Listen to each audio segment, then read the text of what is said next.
What up, guys? Welcome to my reaction series. Today, we're talking about a woman quitting her PhD program to be a stay-at-home mom.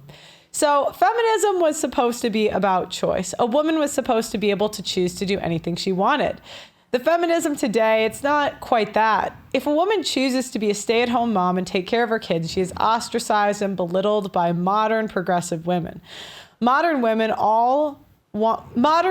want all women to put themselves into a bunch of debt, to get some degree, and then go out into the workforce and work themselves to death in a job that barely pays anything. Well, some women have woken up and are choosing motherhood over education and career. Let's look at women who quit her PhD program to be a stay-at-home mom. I quit my PhD program to be a wife and a mother at 23. It's not what I expected for my post-college life, but I'm happier. After college, I enrolled in a PhD program I wasn't actually interested in. I eventually dropped out of the program so that I could focus on my husband and being a mother. I am now pregnant, and I'm so happy with my decision. In high school, I knew my college would be an important step towards success and a career. Nonetheless, my deeper desires involved finding the one friends to lovers style. I had a full scholarship to the college of my dreams, but I quickly shifted focus from my studies to my personal development. I wanted to know more about myself than my classes. And that's what I did. I created a podcast with my friends. I fell in love with my best friend and got my friends to lovers romance. We even got married in college. I also discovered my passion for mental health. But by the end of my senior year, reality began to set in. I became so fearful of graduation because I had no job prospects or future plans. I suddenly realized I would rather be a stay-at-home wife. God damn it. Now he's got to pay off all the debt. And that terrified me even more. To avoid that, I desperately searched for a career and enrolled in a graduate program I wasn't even interested in. I quickly lost my PhD program. I was among a small number of students who were able to get into a PhD program directly from undergrad. I was an academic in training, which meant having 2 part-time jobs, doing side research projects, and attending class. I saw my husband less, but he supported me and the sacrifice as long as I got what I wanted. I started working 8 a.m. and finishing around 7 p.m. I worked on weekends too. The Pinterest-inspired home I hoped to have would have required my creativity and time, both of which were limited resources when you're running the career race. As most of you know, I have been fighting on the front lines of the simp epidemic for years, but I need to tell you about a quiet weapon being ratcheted up against men that is rarely talked about. It's not just the relentless anti-masculinity propaganda and OnlyFans hoes causing the societal issues that we discuss on this show. Did you know that the average city's tap water contains trace pharmaceuticals and endocrine disruptors?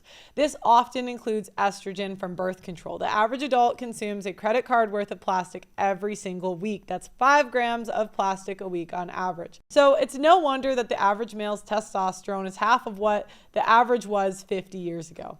Testosterone levels decline 1% a year, and without a course correction, we are headed towards extinction. No matter how based you are, you need to be naturally boosting your testosterone. My friends at Chalk, CHOQ.com, are on a mission to save mankind from extinction by boosting your vitality. Chalk's Male Vitality Stack contains premium and potent herbs clinically studied to naturally boost your testosterone levels, sperm count, and overall vitality. Just one of the many ingredients in the Male Vitality Stack was studied in double-blind human clinical trials to boost total testosterone 20% in 90 days. When you boost your testosterone, you'll have more mental clarity, you're more capable of making decisions and taking risks. Having high testosterone will also affect your pheromones, so women will find you more attractive subconsciously. Get the Chalk Male Vitality Stack right now on Chalk.com. That's CHOQ.com.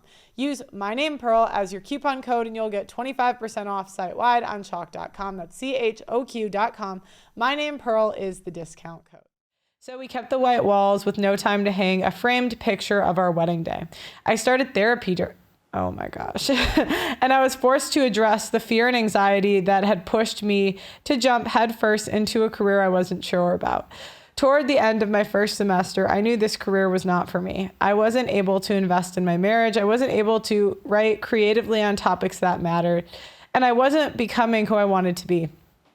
So I left the program, prompting everyone in my life to wonder why I would leave school that would earn me the highest degree you can get in academics. But I chose to be a wife and a mother instead.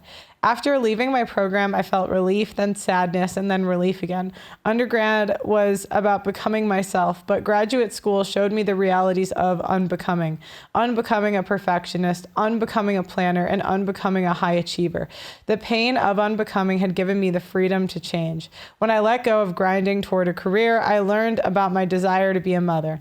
I wanted to share the beauties of the world with someone else, someone I created. Now I'm pregnant. Aw. When I let go of the negative connotations of being a stay-at-home wife, I realized my desire to make my home into a creative and comfortable space. So I created it. When I let go of the fear of being a wife, I saw my husband as compassionate, servant, and a loving person who needed it in return. Now I give love freely. When I let go of the fear of people seeing me as wasted potential, I found writing again. So now I write.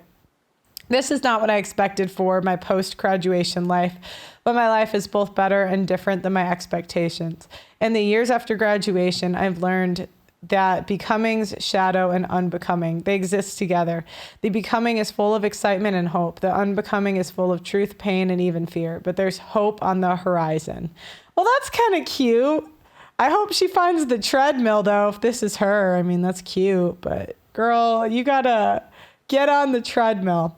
Well, it's always nice to see a woman who does get it and see that the right priorities in life for her to quit and become a stay-at-home mom. So I'm happy for her. Let me know if you have had a similar experience. And if not, you can put that too. Like the video and put your experience in the comments. I'll see you guys next time.